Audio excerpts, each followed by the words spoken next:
Cater करने के लिए तो लोग चाहिए, टीम चाहिए, कंपनीज चाहिए, स्ट्रक्चर चाहिए, इंफ्रास्ट्रक्चर चाहिए। चैलेंजेस जो हैं वो इनिशियली जब मैंने ज्वाइन किया तो थोड़े मेंटली इंटरनल लेवल पे थे, क्योंकि कम्युनिकेशन गैप रहता है। मैं जिस दिन पैदा हुआ था 8 अगस्त 1997, सेम दिन सरस्वती प्रिंटर्स गॉट रजिस्टर्ड। आप पैसे खर्च कर दोगे हर चीज हो जाएगी, वैसे काम नहीं होता। आपको खुद को इन्वॉल्व करना पड़ेगा, आपको टाइम देना पड़ेगा। तो मेरे को वो चीज़ बहुत अच्छा लगा कि नई जनरेशन को एनकरेज करना चाहिए, क्योंकि ये इंडस्ट्री बहुत बड़ी और ग्रोइंग इंडस्ट्री। उसको पता ही नहीं चीज़ें कैसे होती है, कितना प्रोडक्शन होता है, कैसे मशीन चल रही है, मशीन की कंडीशन क्या है। उसको कुछ नहीं पता, वो डिसीजन नहीं ले सकता।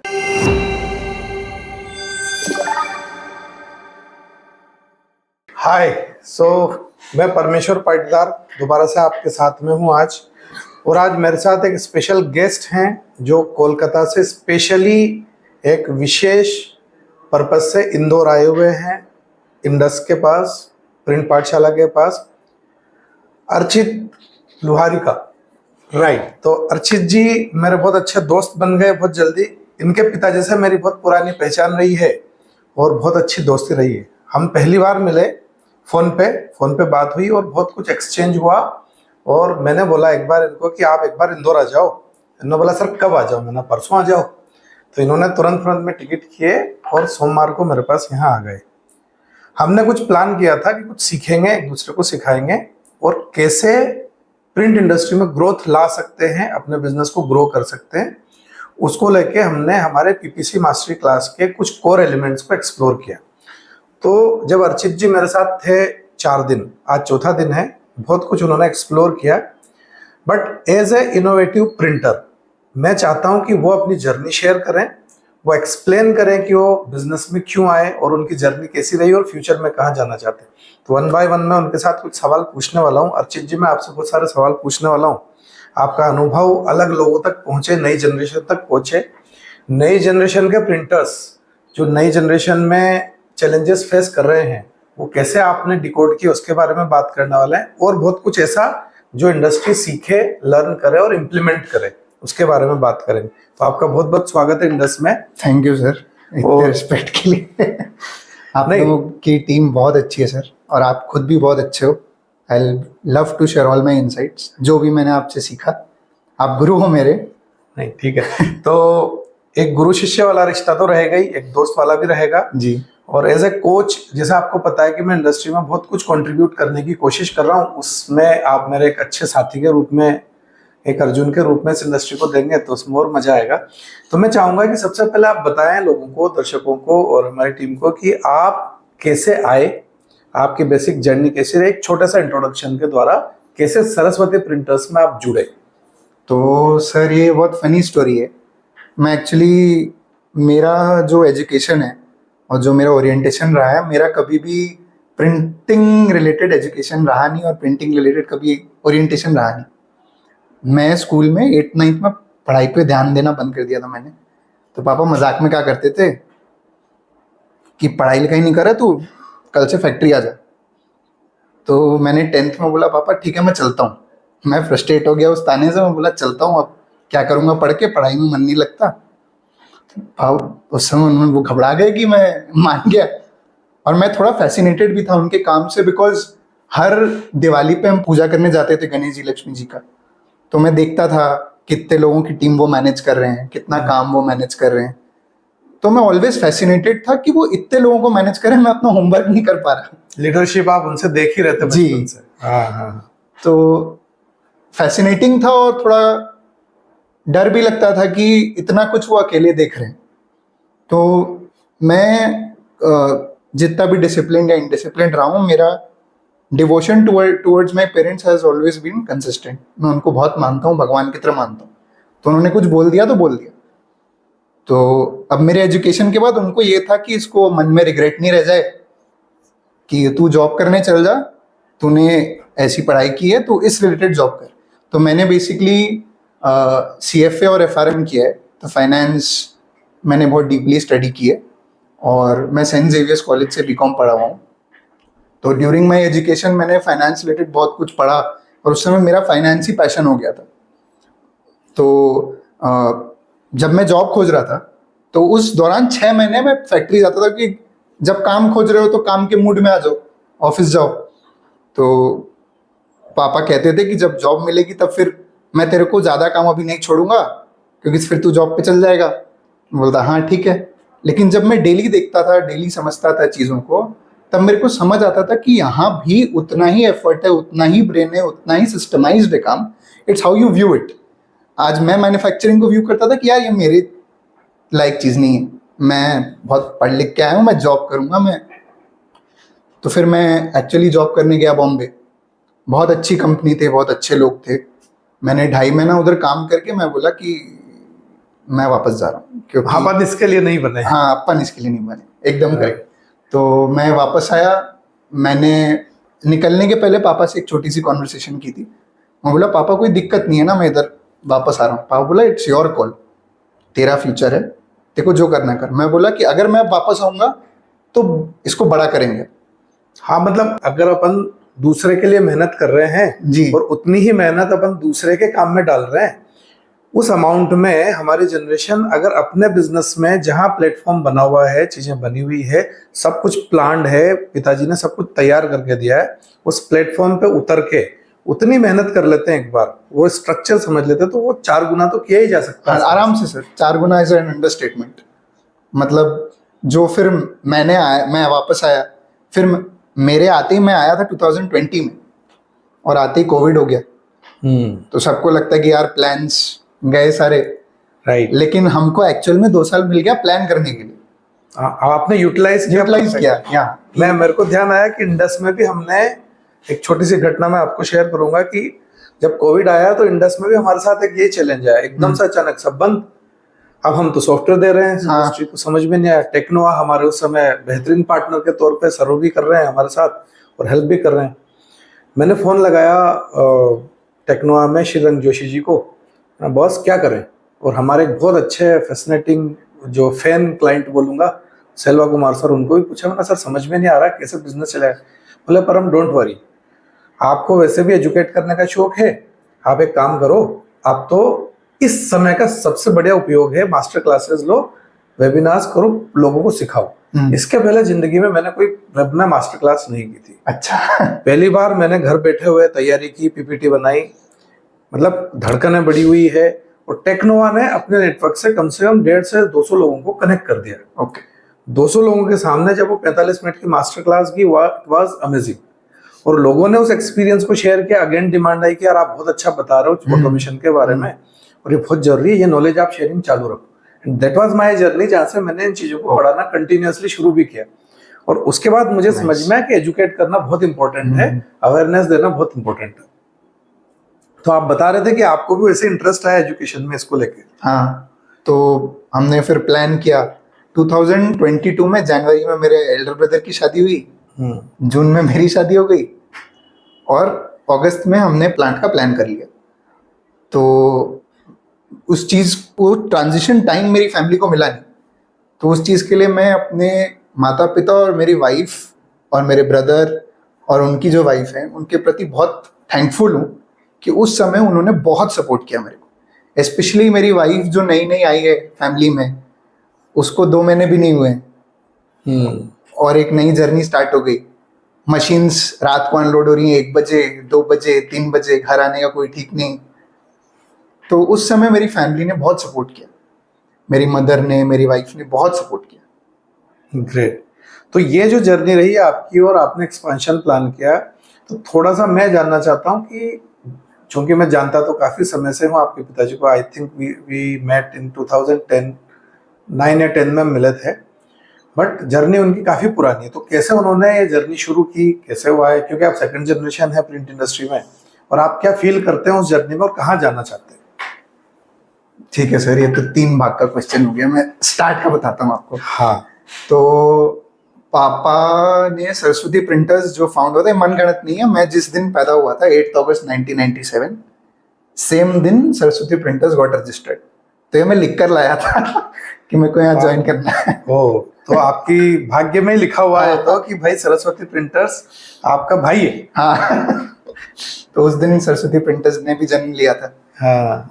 तो उस समय हमारे पास ज़्यादा कैपिटल नहीं था, बहुत छोटे लेवल पे हम काम करते थे, लेकिन पापा को फायर था कि मेरे को कुछ करना है लाइफ में। तो 2006 तक उन्होंने जॉब वर्क में काम कराया, काफ़ी क्लाइंट्स थे। 2006 में उन्होंने एक मित्सुबिशी डाया 4 कलर 2232 और एक कटिंग मशीन से 2 स्टोरी बिल्डिंग में काम चालू किया। और आज हम यहाँ हैं कि हमारे पास सारा सेटअप इन हाउस है, 4 ऑफसेट हैं हमारे पास, die cutting, lamination, punching, pasting सब कुछ है हमारे पास। पैकेजिंग का एंटायर सेटअप है, कोरुगेशन का एंटायर सेटअप है, कमर्शियल का एंटायर सेटअप है, बाइंडिंग का एंटायर सेटअप है। तो कहने का मतलब ये है कि ये पापा का विजन था जिसको मैंने सपोर्ट किया, और फिर मेरा विजन भी उनके संग जुड़ गया कि अब मैं आऊंगा तो इसको बढ़ाएंगे। तो 1 और 1 11 हो गया। हाँ एकदम। वाह। तो इस जर्नी में बहुत सारे चैलेंजेस अभी भी आप लोग फेस कर रहे होंगे, और जब भी कोई एक्सपांशन करता है, मैंने देखा है कि प्रिंट इंडस्ट्री बहुत डायनेमिक इंडस्ट्री है। हम लोग प्रिंट इंडस्ट्री को बहुत सारे बार कंफ्यूजन में सर्विस इंडस्ट्री बोलते हैं, बहुत सारे लोग मैन्युफैक्चरिंग बोल देते हैं, बट एक्चुअली ये हाइब्रिड इंडस्ट्री है। करेक्ट। ये सर्विस भी है और मैन्युफैक्चरिंग भी, क्योंकि हम पर्टिकुलर कस्टमर के लिए हर जॉब अलग बना रहे हैं और बड़ी डीप में स्टडी लगती है, बहुत कॉन्फ़िगरेशन कैलिब्रेशन लगता है, तो चैलेंजेस बहुत ज़्यादा होते हैं। जनरल सॉफ्टवेयर इंडस्ट्री या ऑटोमेशन इंडस्ट्री भी इस बात को बहुत मैन्युफैक्चरिंग की तरह लेती है, अंडरस्टैंड नहीं कर पाती। तो जो चैलेंजेस आप अभी फैक्ट्री लेवल पे फेस कर रहे हैं और जो ट्रांजिशन आपने फेस किया इस ग्रोथ में, वो किस तरह के हैं और आप उनको अभी कैसे देख रहे हैं कि वो कैसे सॉल्व कर रहे हैं? तो सर चैलेंजेस जो हैं वो इनिशियली जब मैंने ज्वाइन किया तो थोड़े मेंटली इंटरनल लेवल पे थे, क्योंकि कम्युनिकेशन गैप रहता है, प्लस आप नए आए हो, टीम पुरानी है, वो मेरे भाई जैसे उनको ट्रीट करना पड़ता है। मैं उनको नहीं बोल सकता कि कल से मैं बॉस हूँ। सही बात। तो और वो टीम को पापा ने बच्चों की तरह नर्चर किया, तो उनके साथ रहना, उनके साथ काम सीखना, उनके लेवल पे रह के सीखना, तो उस चीज को अडेप्ट करने में थोड़ा वक्त लगा। करेक्ट। तो इनिशियल लेवल पे मेंटल अडेप्टेबिलिटी का एक चैलेंज आया था। जब मेंटल अडेप्टेबिलिटी हो गई और जब मैं वापस आया और जब हमने स्केल करने का सोचा, तब 2022 में यूनिट लगाई, तो सबसे बड़ा चैलेंज था सब कुछ मैनेज करना, स्पेशली हमारा कोर ऑपरेशंस। क्योंकि कोर ऑपरेशंस, उसके पहले तक एक डायरी में आईटीसी की डायरी आती है, हम लोग उसमें लिखते थे, टिक मारते थे, बिलिंग हो जाती थी, क्योंकि हम जॉब वर्क मेनली करते थे, सिर्फ प्रिंटिंग का काम था। तो जब हमारा पूरा इन हाउस सेटअप हुआ तो हमको रियलाइज हुआ कि अब ऑर्गेनाइजेशन को सिस्टम्स ओरिएंटेड बनाना बहुत जरूरी है। बहुत ऑर्गेनाइजेशंस है जो अभी भी सिस्टम्स के बिना चल रही हैं, अच्छी चल रही हैं, लेकिन मेरा माइंडसेट था कि इसको स्केलेबल बनाने के लिए, 10 टाइम्स बढ़ाने के लिए, आज जो है उस पर मेरे को तो रुकना नहीं है। करेक्ट। मेरे को 10 टाइम्स, 50 टाइम्स, 100 टाइम्स का विजन है। तो उसको स्केलेबल बनाने के लिए एक सिस्टम्स ओरिएंटेड ऑर्गेनाइजेशन बनना बहुत जरूरी है। तो अब सिस्टम्स इंप्लीमेंट करना, सिस्टम्स कहाँ से लाऊं, क्या करूं, तब मैंने बिजनेस मास्टरी प्रोग्राम ज्वाइन किया राहुल सर का, राहुल जैन जी का। उसमें मैंने बहुत सारे सिस्टम सीखे, वो इम्प्लीमेंट किया, ऑटो पायलट किया ऑपरेशंस में। लेकिन मैंने प्रिंटिंग में रियलाइज किया कि कहीं यहाँ मेरे एंड से कुछ मिसिंग है या सिस्टम के एंड से मिसिंग है, कुछ अलाइन नहीं हो रहा है। क्योंकि जैसे आपने कहा कि हमारी इंडस्ट्री हाइब्रिड है, तो मैं सर्विस ओरिएंटेड सिस्टम्स बनाऊं, मैन्युफैक्चरिंग ओरिएंटेड सिस्टम्स बनाऊं, और इनको इंटीग्रेट कैसे करूं, इसमें मेरा बहुत बड़ा चैलेंज था। तो जैसे आपने कहा 2011 में पापा आपसे मिले थे, तो पापा हमेशा आपको याद करते थे कि एक बार अगर उनका, मेरे पास उनका नंबर है तो एक बार फोन कर ले। मैं बोलता था पापा out of the blue phone करूंगा, वो थोड़ी ना पहचानेंगे। सही बात है। तो पापा बोलते थे नहीं नहीं पहचान जाएंगे, मेरे को उनका याद है, उनको मेरा याद होगा। तो मैंने फिर भी शर्म के मारे आपको कॉल नहीं किया, बहुत बड़ी गलती की। नहीं ठीक है। प्रिंट पैक में आप और पापा मिले and now we are here. 4 दिन में काफी कुछ सीखा सर आपसे। तो प्रिंट पैक में जब पापा मेरे से मिले, उनने सिर्फ मेरे से एक बात बोली कि यार मैं तो कब से ढूंढ रहा था, अब तो बेटा आ गया बिजनेस में और मैं चाह रहा हूँ कि कुछ करें। मैंने सर मैं तो आपके साथ कब से हूँ, आपके छोटे भाई की तरह, आप एक काम करो, उनको भेज दो इंदौर। मैंने उनको एक ही वर्ड बोले, उन्होंने बोला मैं भेज दूंगा, मैं बस कलकत्ता जाके उनसे बात कर रहा हूँ। तो ऐसी क्या चीज आपको प्रिंट पैक से पापा ने उठाई और हाथ में दे दी जिससे आपको लगा कि यार मेरे को वहां जाके कर लेना चाहिए? तो सर मैंने जैसे बोला कि मैं सिस्टम्स के लिए भूखा था, मेरे को सिस्टम्स लगानी है, क्योंकि मेरा विजन, क्योंकि आज जो चल रहा है उसको देख के तो मैं नहीं चल सकता। राइट। तो मेरे को स्केल करने के लिए मेरे दिमाग में था सिस्टम्स लगानी है, सिस्टम्स लगानी है। तो जैसे ही मेरे को की मिला, चाबी मिली, पापा ने आके मेरे को चाबी थमाई और आपका नाम लिया क्योंकि मेरे को रिकॉल हो गया पापा काफी दिन से आपकी बात करते थे। तो मैंने बोला अब मेरे को आपसे कनेक्ट करना है। आपकी लिखी सर, आपकी जो तीनों किताबें हैं पापा ने मेरे को दी। मैंने बोला कि सर कि मैं तीनों किताबें पढ़ूंगा फिर उनसे बात करूंगा। तो किताबें पढ़ी तो इंटरेस्ट और बढ़ गया। Sir wonderful books by the way, lovely books. Thank you. And purpose is यही है कि जो लोग कहीं इसको नॉलेज को मिस कर रहे हैं कम से कम उन तक ये पहुंचे। हाँ। और वो पहुंचा भी आप। हाँ एकदम पहुंचा। तो वो भी एक कारण था, आपकी बुक्स भी एक बहुत बड़ा कारण थी जिनके कारण मैं आपके पास आया, क्योंकि मेरे को समझ में आया कि आपकी नॉलेज बहुत बहुत ज़्यादा इंट्रिकेट है। छोटी छोटी चीज़ों का आपको आइडिया, आपको समझ आ रहा है कि आदमी कहाँ फंस रहा है। तो मेरे को लगा कि मेरे को आपके पास आना चाहिए, अपने आप को एडुकेट करना चाहिए, और मेरे को पढ़ने का हमेशा से शौक रहा है। तो जैसे ही पता चला कि एक गुरु मिल रहे हैं, मैं आ गया आपकी शरण में। नहीं, मैं ऐसा बोलूंगा कि आपको है ना, जैसे राहुल सर का भी आपने कोर्स किया, यू इम्प्लीमेंटेड वेल, जैसा आपने मुझे दिखाया शीट्स में। ठीक है, हमारी इंडस्ट्री में थोड़ा चैलेंज आता है, लेकिन उस लेवल तक पहुंचना भी अपने आप में एक स्किल है, लोग नहीं पहुंच पाते हैं। तो राहुल सर तो है ही लोगों के नज़र में बहुत अच्छे से, और मेरे तो कोच और आगे हैं, अक्षर सर भी हैं। तो मैंने देखा है कि जिन लोगों ने एक अच्छे कोच के साथ कभी काम किया है ना, उनकी लर्निंग हैबिट्स बहुत अच्छी होती है। आप मेरे को बता भी रहे थे कि आप जल्दी उठ के काम कर लेते हैं, और मैंने आते ही वो टेस्ट भी किया आपका। मैंने आपको होमवर्क दिया और रात में आपने बैठ के निपटा दिया, सुबह 5 बजे उठ के खत्म कर लाया। बोली ये अब मेरी शीट रेडी है, ये मेरा रोल रेस्पॉन्सिबिलिटी रेडी है। तो इट वाज अमेजिंग। मेरा आपसे अगला सवाल है कि जो गाइडेंस सीख करते हैं लोग, जैसे मैं भी हेल्प कर रहा हूँ या अदर कोचेस भी हेल्प करते हैं, तो प्रिंट इंडस्ट्री में मैं चाहता हूँ कि लोग इसको सीखें, समझे, जाने। तो क्या ऐसी चीजें होती है जो लोगों को सीखने के लिए मुझे कनेक्ट करना चाहिए, या कहीं वो भटक रहे हैं, कोई ऐसे चैलेंजेस हैं जिनके लिए एटलीस्ट उनको प्रिंट पाठशाला को ज्वाइन करना चाहिए एज ए कम्युनिटी, ताकि वो सीख पाए, समझ पाए? क्योंकि प्रिंट पाठशाला का कोर एजेंडा कभी भी कुछ चीज बेचना नहीं है। प्योरली आपने यहाँ भी देखा है कि इट्स प्योर एजुकेशनल पार्ट, जो इसमें हम और इन्वेस्ट कर रहे हैं, सिखा रहे हैं कि ज्यादा से ज्यादा लोग सीखें और आगे बढ़े। तो आपको क्या लगता है, ऐसा कौन से कोर चैलेंजेस है जो प्रिंट पाठशाला बहुत आसानी से सॉल्व कर सकती है? सर जो एजुकेशन जितनी डीप लेवल का आपका करिकुलम है और जितना हमने कवर किया है इन 4 दिनों में, डे नाइट, आपने भी मेरे को बहुत टाइम दिया, तो मैं ये कहूँगा कि प्रिंटिंग के रिलेटेड अगर कोई भी चैलेंज किसी को है, operationally, sales wise, marketing wise, तो वो इस पाठशाला के ज्ञान के थ्रू उसको रास्ता मिल जाएगा, शस्त्र मिल जाएंगे। अब लड़ना उसका काम। सही बात। तो अब क्या है कि सही लड़ाई में सही शस्त्र कौन सा यूज करना है, सही हथियार कौन सा यूज करना है, कहाँ मारना है, वो आप सिखा देते हो। और आपकी सबसे खास बात यह है कि आपका फोकस हमेशा रहता है कि भाई इम्प्लीमेंट कर। मैंने सिखाया, अब आपका काम इम्प्लीमेंटेशन का है। आपने मेरे को बोला कि अर्चित आपको स्वेट इक्विटी इन्वेस्ट करना पड़ेगा। आप पैसे खर्च कर दोगे हर चीज हो जाएगी, वैसे काम नहीं होता। राइट। आपको खुद को इन्वॉल्व करना पड़ेगा, आपको टाइम देना पड़ेगा। तो मेरे को वो चीज़ बहुत अच्छा लगा कि आप बहुत ऑनेस्ट थे उस चीज़ के बारे में। तो इस कारण मैंने जो 4 दिन में अचीव किया, मेरे को लगा कि मैंने 4 महीने में भी अचीव नहीं किया। ग्रेट। अभी तो अपने पास बहुत कुछ है, जैसा मैंने बोला कि आपको आपकी वाइफ दोनों को एक बार और नेक्स्ट सेशन के लिए आना है। बिल्कुल आएंगे। बिकॉज ऑफ कुछ ऐसी चीजें हैं अपने पीपीसी मास्टरी के प्रोग्राम में जो नेक्स्ट लेवल पे प्लान करनी है। और हमारी जर्नी का एक बहुत कोर फोकस रहता है, या तो आप जुड़ो मत जुड़ गए तो मैं छोड़ूंगा नहीं, क्योंकि फिर ग्रोथ तो करनी है। और मैं ये भी मानता हूँ, मेरा पर्सनल व्यू है ये कि या तो बिजनेस में आओ मत, और आ गए तो फिर स्टेबल मत रहो। आप स्टेबल हो गए, स्टेबिलिटी कुछ नहीं होती, आपको ग्रो ही करना है। नई जनरेशन बहुत जगह अभी ये चैलेंज फेस कर रही है। और आप मेरे को बता रहे थे पहले कि आप जब आए थे तो पहले अकाउंटेंट की पोस्ट पे घुसे। हाँ, आपकी कंपनी वो मैं क्या थी वो स्टोरी, और क्यों ऐसा किया आपने? तो मैंने जैसे बोला कि मैं मम्मी पापा जो बोल देते हैं मैं उसके ऊपर एक क्वेश्चन भी नहीं करता। तो मैंने ऑर्गेनाइजेशन ज्वाइन की, और ये क्योंकि मैं जॉब करके आया था, तो मैंने पापा को पापा की तरह व्यू नहीं किया फैक्ट्री में। मैंने व्यू किया कि ये मेरे बॉस हैं।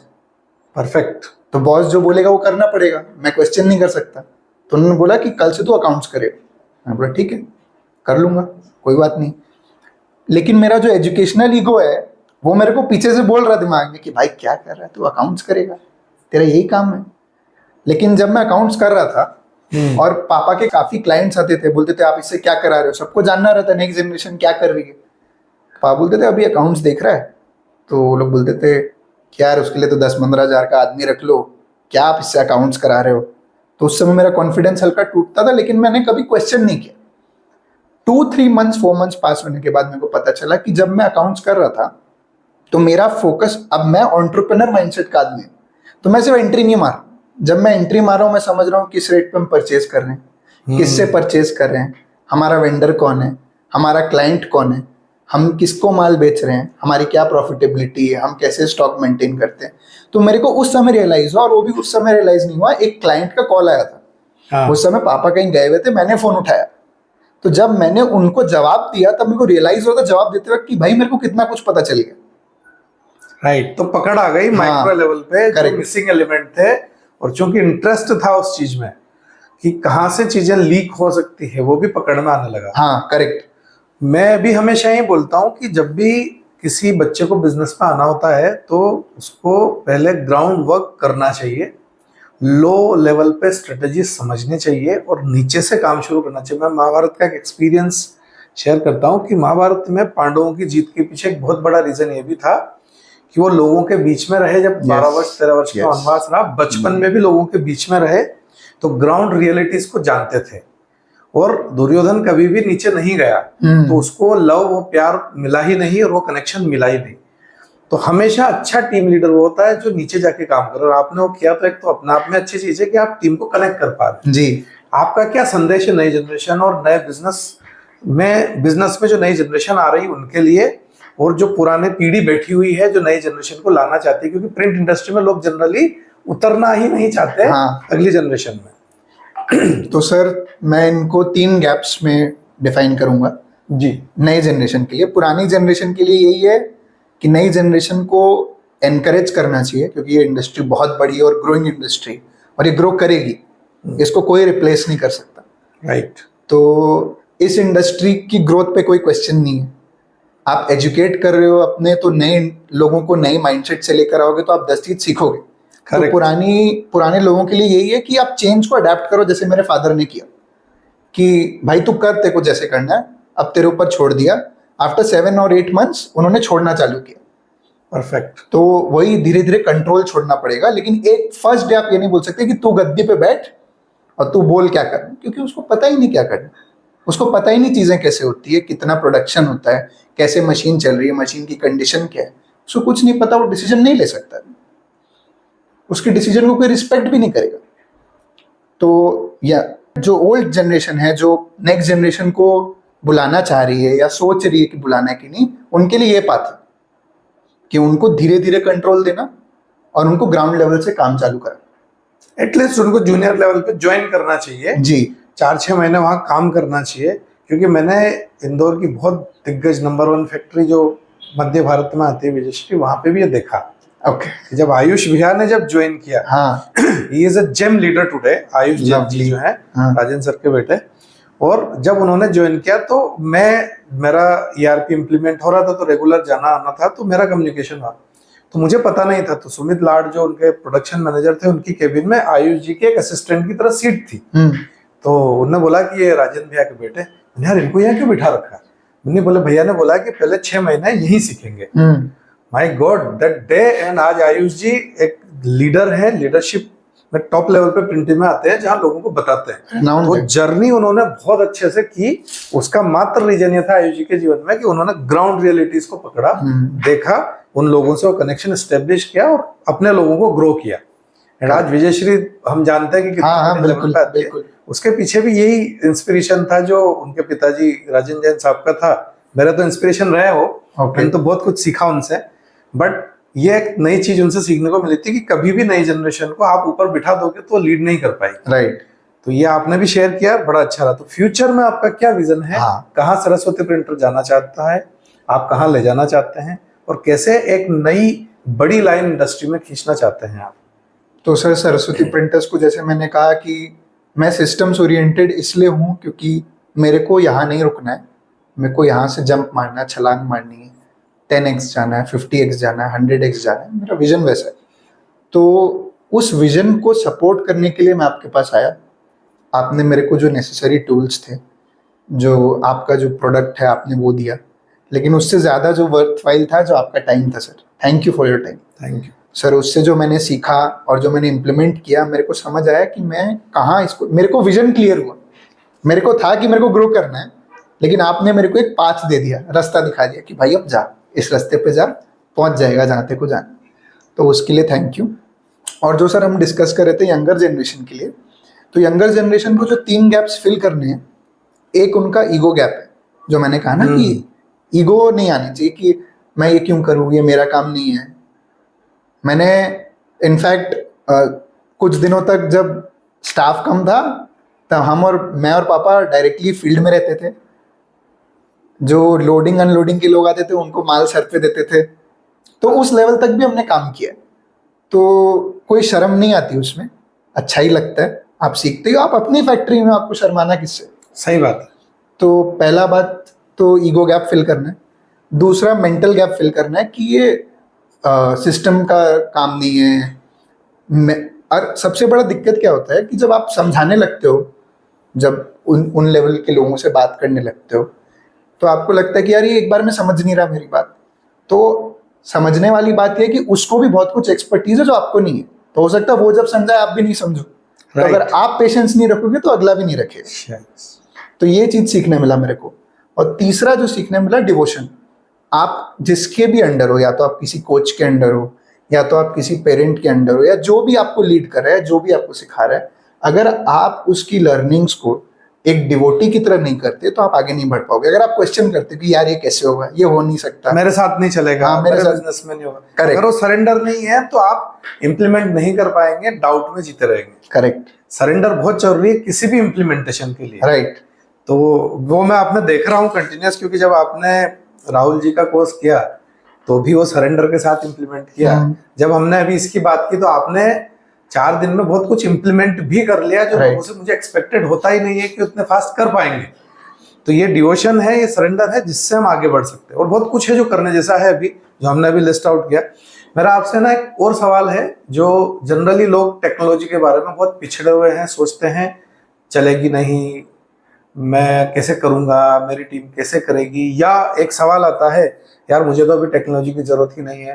आपको क्या लगता है, जैसे अपने ERP भी शुरू कर रहे हैं, इंडस का आपने शुरू कर दिया, हाँ। या टेक्नोलॉजी एडॉप्टेशन को, AI को आप नेक्स्ट लेवल ले जाना चाहते हैं अपने फील्ड के लिए भी, ताकि अपने कस्टमर्स को आप बेहतर सर्व कर पाए। राइट। क्योंकि अल्टीमेटली मेरा ऑब्जेक्टिव ये आपको खुश करना नहीं है, या इंडस का ऑब्जेक्टिव या इंडस का विजन आपको खुश करना नहीं है।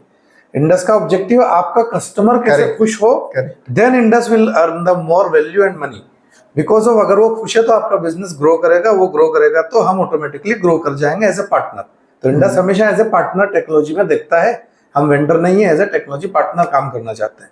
तो मैं एज ए इंडस ये सवाल पूछना चाह रहा हूँ आपसे कि टेक्नोलॉजी वैल्यू में, टेक्नोलॉजी लेवल पे आप अपने आप को कहाँ पोजिशन करते हैं और कहाँ ले जाना चाहते हैं, और इंडस्ट्री को क्या मोल्ड करना चाहिए अपनी टेक्नोलॉजी लेवल पे, ऑटोमेशन लेवल? सर तो जो सोचते हैं कि उनको ऑटोमेशन की जरूरत नहीं है, मैं ये थोड़ा ये मिथ ब्रेक करना चाहता हूँ कि बहुत लोग सोचते हैं कि यार मेरा स्केल बहुत छोटा है, मैं फलाना टर्नओवर करता हूँ, मेरे को सिस्टम की जरूरत नहीं।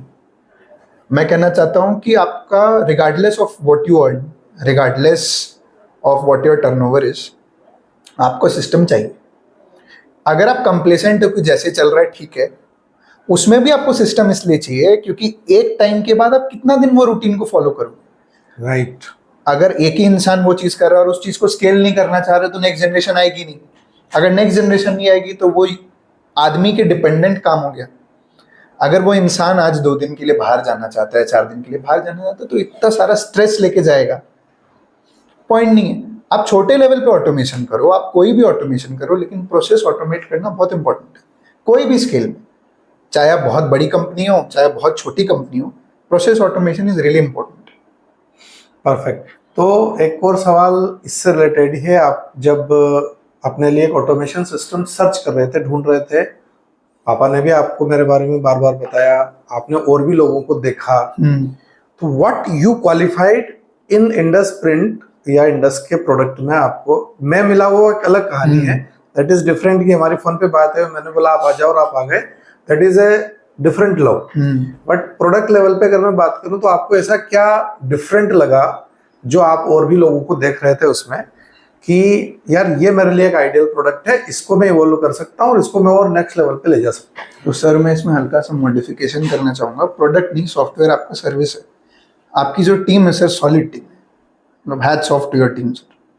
मैंने आपकी टीम के कारण आपका सॉफ्टवेयर लिया, क्योंकि मेरे को ये कॉन्फिडेंस आ गया कि अगर मैं कुछ भी करूँ, मैं कुछ भी इनको बोलूँ, तो इनके पास वो बैकिंग सपोर्ट है, इनके पास वो टीम है जो उसको फुलफिल कर सके।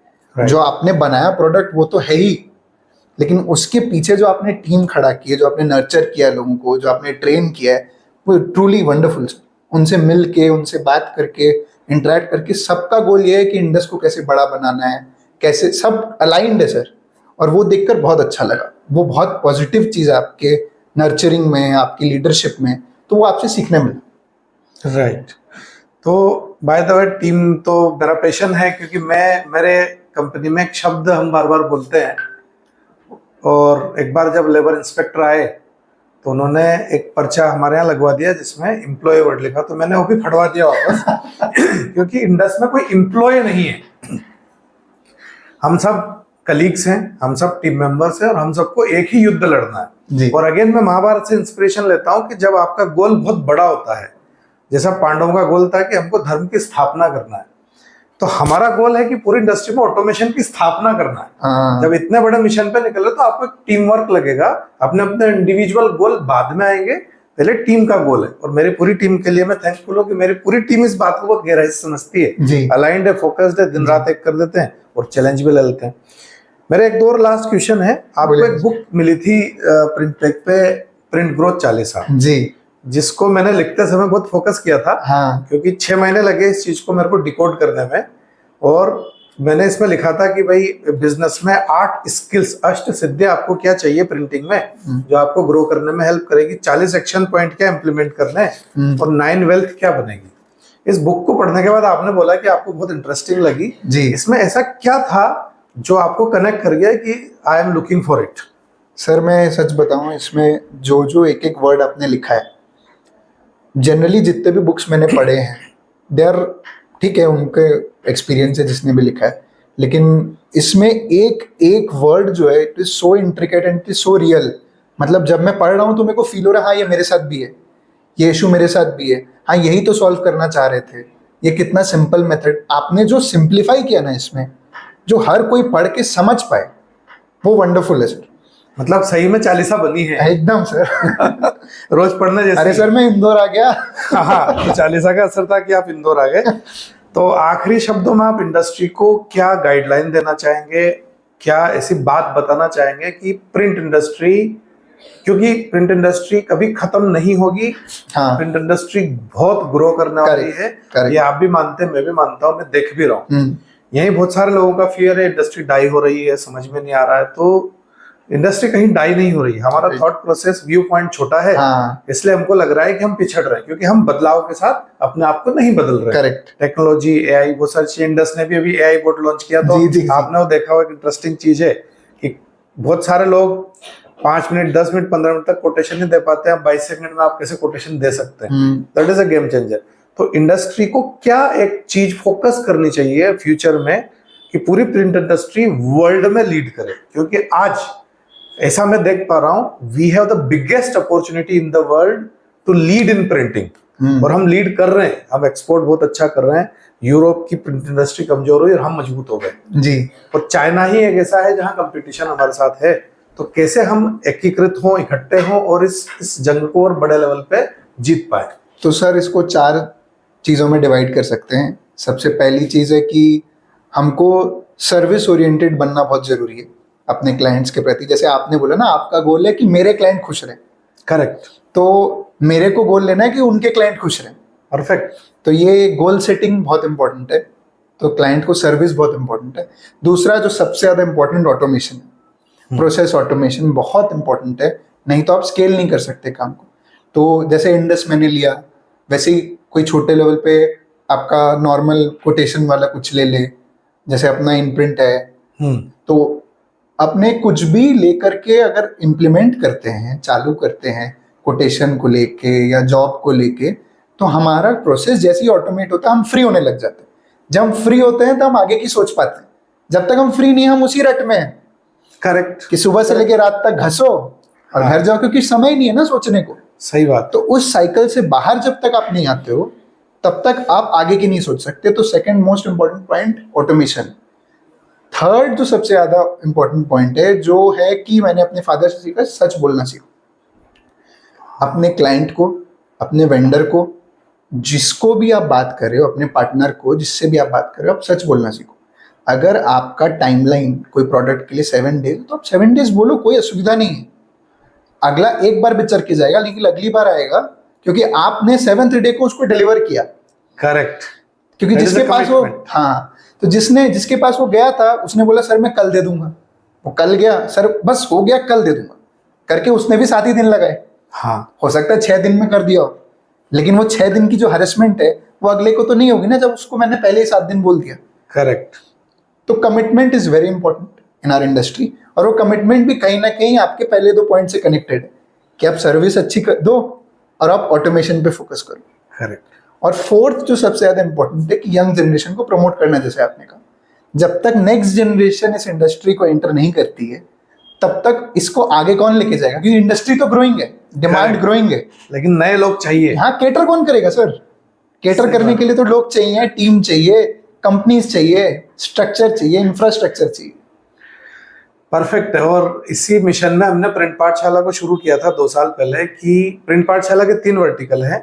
एक है बिजनेस ओनर्स की नई जनरेशन, या जो बिजनेस ओनर्स को लगता है कि यार मुझे सीखना है, क्योंकि मैं प्रिंटिंग नहीं सिखा रहा हूँ। हाँ, देखिए, मैं प्रिंटिंग बहुत डेप्थ में जानता हूँ, आप ये जानते हैं, और कितने डेप्थ में हमने उस सिस्टम को डिकोड किया ये भी हम जानते हैं। बट मेरा काम प्रिंटिंग सिखाना नहीं। प्रिंटिंग कॉलेज में प्रिंटिंग सिखा रहे हैं, आप खुद एक्सपर्ट हैं, 20 साल से प्रिंटिंग कर रहे हैं, तो मैं नहीं सिखा रहा हूँ। बट मैं प्रिंटिंग में वेल मैनेजमेंट कैसे करें, ऑटोमेशन कैसे करें वो सिखा रहा हूँ, बिजनेस ग्रो कैसे करें, मार्केटिंग कैसे करें वो सिखा रहा हूँ। तो मैंने रखा है कि जो बिजनेस ओनर्स लेवल 1 में अपने आप को स्केल करना चाहते हैं, जैसे आपने भी शुरुआत की, अभी हम एक और डीप में क्लास करने वाले हैं, 3 दिन की डीप क्लासेस, जिसमें 3 दिन बैठे और यही इंप्लीमेंट करें। वो इम्प्लीमेंटेशन बहुत डीप में जा रहा है। तो जो भी नई जनरेशन है वो जुड़े, वो सीखे और चल आगे बढ़े और इंडस्ट्री को सपोर्ट करे। प्रिंट पाठशाला में दूसरा वर्टिकल हमने रखा है जो एग्जिस्टिंग एम्प्लॉइज काम कर रहे हैं अलग अलग फैक्ट्री, उनको भी तो अब स्किल करना।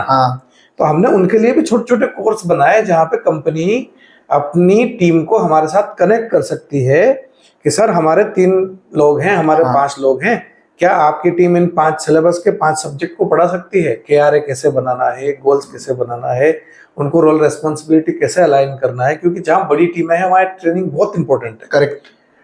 मैंने बहुत अच्छी कंपनियों में, चाहे केनपेक हो, विजयश्री हो, जो दिग्गज कंपनियां, इन्होंने देखा है कि रेगुलर ट्रेनिंग्स होती हैं। बट जो मिडिल लेवल के प्रिंटर्स है, छोटे प्रिंटिंग प्रेसेस है, वहां पे ट्रेनिंग पे फोकस नहीं है, मिसिंग है सर, मिसिंग है। हाँ। और कोई उस पर ध्यान भी नहीं दे रहा है। चाहते हैं, ऐसा नहीं कि नहीं चाहते, बट फोकस नहीं है। तो हमने प्रिंट पाठशाला में ये शुरू किया है कि इफ यू वांट कि हम वहां पे कुछ ट्रेनिंग दें, it is absolute availability of that trainings. और हमने कुछ क्लस्टर्स में भी इस ट्रेनिंग को दिया, कुछ जगह कंटिन्यूस दे रहे हैं। तो वो एक ट्रेनिंग बहुत इंपॉर्टेंट है। मैं ओनर्स के लिए ट्रेनिंग कर ही रहा हूँ। हमारी टीम जो प्रिंट इंडस्ट्री में टीम लगी हुई है, एम्प्लॉयज है, उनको ट्रेन कर रही है। तीसरा, हमने और बड़ा मिशन शुरू किया है जो बहुत बड़ा है। शायद अगले 3-4 साल में हम 500 के लगभग बच्चे प्रिंट इंडस्ट्री में ट्रेन करके भेज चुके हैं। 100 तो अब तक भेज चुके हैं हम लोग। ओके। तो हम नए बच्चों को लेते हैं, ट्रेंड करते हैं, सॉफ्टवेयर सिखाते हैं, सॉफ्टवेयर के साथ साथ 1 महीने में प्रिंट इंडस्ट्री का बेसिक फंडामेंटल भी दे देते हैं। लवली। ताकि वो बच्चा वहां जाए तो ऐसे लोनली फील ना करे कि मुझे कुछ नहीं आता है। और हम उसको वहां डिप्लॉय करते हैं, उसकी सैलरी चालू हो जाती है 1 महीने बाद से, वो अपने आप को वहां प्रूव करता है, और वो मैनेजर लेवल तक लोग चले गए, प्लांट मैनेजर लेवल तक लोग चले गए उसी जर्नी में। तो वो जर्नी हमने प्रिंट पाठशाला में रखी है कि वो बच्चे जाएं, सीखें और ग्रो करें, ताकि इंडस्ट्री को नए काम करने वाले स्मार्ट लोग, जिनको AI आता हो, ऑटोमेशन आता हो, टेक्नोलॉजी आती है, वो मिले। और हम बोलते भी हैं कि आपको किसी को जरूरत लग रही है, आप बोलिए, हम बंदा ट्रेंड करेंगे, 1 महीने बाद भेज देंगे। आप वहां हायर करते हैं तो भी हम ट्रेंड कर देंगे आपके बिहाफ पे। तो हमने ट्रेनिंग मॉड्यूल्स बनाए। तो प्रिंट पाठशाला का कोर पर्पस, कोर लक्ष्य भी यही था, और हमको लग रहा है कि हम ये पूरा कर भी पा रहे हैं एक लेवल जी। तो बहुत सारी चीजें हैं ऐसी और शेयर करने के लिए। फाइनली मैं आपका बहुत आभारी हूँ अर्चित जी कि मेरे एक बुलावे पे आप आ भी गए जी। और मैं जो ट्रांसफॉर्मेशन आपने देखना चाहता था वो आपने कर भी दिया, तो it's happy happy moment for me as a coach also कि एक बेहतरीन स्टूडेंट मिला जो बहुत बेहतर लेवल पे चीजों को इम्प्लीमेंट करने की ताकत रखता है। क्योंकि मेरे लिए आप जैसी एसेट बहुत मायने रखते हैं जो इंडस्ट्री में बता पाए कि बॉस इंडस्ट्री बहुत बड़ी है, बहुत गैप है और हम फुलफिल करने जाएंगे तो बहुत कुछ अच्छा अर्न करेंगे, प्रूव करेंगे और लर्न करेंगे। और दूसरा एक बहुत अच्छी चीज आप में मुझे दिखी है कि मेरा एक रिफ्लेक्शन देखा एजुकेट करने वाला जी। You want to educate the people, correct, your clients, that fraternity. मैंने एक बहुत अच्छी चीज आपके उसमें देखी है कि जो आप मुझे बोल भी रहे थे उस पर आप थोड़ा स्पष्ट करना, वो ये थी कि प्रिंटर के भी खुद के मार्केटिंग कोलेटरल अच्छे नहीं होते। हाँ। और दूसरा हम प्रिंटरों के पास बहुत तगड़ा नॉलेज होता है हमारे क्लाइंट को एजुकेट करने के लिए कि आपके प्रिंटिंग मार्केटिंग कोलेटरल कितने पावरफुल बन सकते हैं। और इस बार आपने वो बीड़ा उठाया, क्या है वो आइडिया आपका? तो सर एक्चुअल में क्या है कि मार्केटिंग कोलेटरल्स जो होती हैं हर कंपनी छपवाती है और प्रिंटर से ही छपवाती है। करेक्ट। तो मैं चाहता हूं कि जो छपवा रहे हैं वो खर्च तो कर ही रहे हैं, तो अब मैंने देखा कहीं मटेरियल सही नहीं है, कहीं कलर सही नहीं है, कहीं जो मैटर उन्होंने लिखा है वो सही नहीं है। अब आप जब इन्वेस्ट कर रहे हो उस चीज में तो थोड़ी गाइडेंस ले लो, थोड़ा एडुकेट कर लो। आप जब खर्च करो आप मेरे पास मत कराओ, आप जिसके पास, जिस प्रिंटर जो आपका बंधु है जो छाप रहा है जो बना रहा है उसके पास आप सही फाइल दो, उसके संग बैठो, उससे पूछो, उसकी गाइडेंस लो। वो नहीं हो तो मेरे से गाइडेंस लो। मैं यही इसी मिशन पे निकला हूँ कि सबको एटलीस्ट इस रिलेटेड, मार्केटिंग कोलैटरल से रिलेटेड जो भी इश्यूज हैं, जो भी प्रॉब्लम्स है वो सॉल्व कर सकूं, उनको एजुकेट कर सकूं कि वो कैसे इस चीज को इम्प्रूव कर सकते हैं। आप मुझे बता रहे थे कि 10 ऐसे एलिमेंट्स हैं जी। वो 10 एलिमेंट्स अगर कोई भी बिजनेस ओनर मार्केटिंग कोलेटरल छपवाने से पहले क्वालिफाई कर ले तो उसका मार्केटिंग कोलेटरल एकदम तीर की तरह जाके निशाने पे लगेगा और रिजल्ट लाके देगा। जी। तो मैं बिल्कुल चाहूंगा कि अगली बार जब हम अपना सेशन करें तो वो 10 कोलेटरल आप डिकोड करें, एजुकेट करें, क्योंकि जब आप एजुकेट कर ही रहे हैं तो ये बहुत वैल्यूएबल है उन लोगों के लिए। और मैं अपने दर्शकों को भी जो इसको देख रहे हैं उनको चाहूंगा कि आप अर्चित जी से मिलें, समझें कि क्या एलिमेंट्स ध्यान में रखने हैं कोई भी प्रिंट फाइल देने से पहले। क्योंकि मैं 20 साल से इंडस्ट्री में हूं और मैंने गलतियां की। मैं कंप्यूटर इंजीनियर हूं तो मैंने पहली बार RGB फाइल में फाइल दे दी। अच्छा। और मतलब ईगो भी था। हाँ। और जब उसने बोला डिजिटल प्रिंट करवाने था विजिटिंग कार्ड, बोले भैया ये CMYK की, मैंने ये क्या होता है? यही होता है कलर, तो RGB होता है, लाइक स्क्रीन। उसने प्रिंट निकाल दिया, मैंने बोला तो मैच ही नहीं कर रहा है। बोले मैच करेगा ही नहीं, ये CMYK का। मैंने CMYK क्या होता है कहानी मत सुना, मेरे को ये चाहिए। उसने बहुत प्रयास किया मुझे समझाने का, मैंने नहीं सुना क्योंकि मैं उस समय भी टीचर था, एक इंस्टीट्यूट में पढ़ाता था कंप्यूटर, तो मानना नहीं था। देन आई स्टडीड, रियलाइज कि बॉस बड़ा डिफरेंस है, RGB और CMYK दोनों की साइंस ही अलग है। करेक्ट। एक लाइट इमिटिंग डायोड काम कर रहा है, CRT पे काम कर रहा है, और एक रिफ्लेक्शन पे काम कर रहा है। फिर साइंस समझ में आई, फिर मैंने इलस्ट्रेटर वगैरह जब सीखा, आज मेरी खुद की डिजाइन जब मैं करता हूँ तो मेरी फाइल में एक भी मीन मेक नहीं निकाल पाता प्रिंट करने वाला, बोलता भाई साहब तो PDF भेज दो, छप जाएगी। परफेक्ट। और इस बार जब ये डायरी छपी तो मेरा इतना ट्रस्ट था जेनॉब सेट पे जहां मैंने इमरजेंसी में प्रिंट करवाई। उन्होंने बोला कौन सा कागज क्या? मैंने सर देखो मुझे पता है कि कौन से कागज पे अच्छी लगेगी, कौन से पे कवर अच्छा लगेगा, कौन सा कलर। मैंने आपको फाइनल डिजाइन भेज दी है। मैं इतना जानता हूं कि 20 साल से आप भी प्रिंटिंग कर रहे हो, तो आप इस बुक को देखते हुए बेहतरीन पेपर कौन सा होगा, लेमिनेशन क्या होगा, इसकी स्टाइल क्या होगी, आप डिसाइड करो। And he did beautifully. Correct. जो हाथ में ले रहा बोल रहा है कि यार क्या प्रिंट हुई है बुक। इसका मतलब ये है कि आपको प्रिंटर पे ट्रस्ट करने की जरूरत है, एजुकेट होने के साथ साथ। तो ये अगर हम गेम सीख जाते हैं तो बहुत मास्टर कोलेटरल्स बना सकते हैं जो काम करते हैं। तो बहुत बहुत शुभकामनाएं अर्चित जी। बहुत सारी चीजें मैंने सीखी भी आपसे, क्योंकि मेरा एक स्टूडेंट वर्जन हमेशा साथ में रहता है, जब बात करता हूँ सीखता हूँ। और मैंने प्रयास किया कि आपको मैं कुछ बता पाऊँ, दे पाऊँ जो आप जाके इम्प्लीमेंट करें। क्योंकि अगेन मेरे लास्ट वर्ड ये रहेंगे कि इम्प्लीमेंटेशन इज द ओनली की टू सक्सेस। ज्ञान बहुत सारा है, इम्प्लीमेंट अगर नहीं किया जी तो नहीं होगा। हम हमेशा बोलते हैं 100% knowledge into 0% implementation, result zero. आपने 1% इम्प्लीमेंटेशन कर दिया, रिजल्ट 100 हो जाएगा जी। तो आप तो वो कर ही रहे हैं, तो रिजल्ट बड़े आने वाले हैं। और आप इंदौर आए, अगली बार फिर प्लान करेंगे तब और डीप में जाएंगे। आप आपका मिशन चालू रखिए, तो इसमें मजा आएगा। ठीक है sir, thank you so much. Thank you sir. Thank you.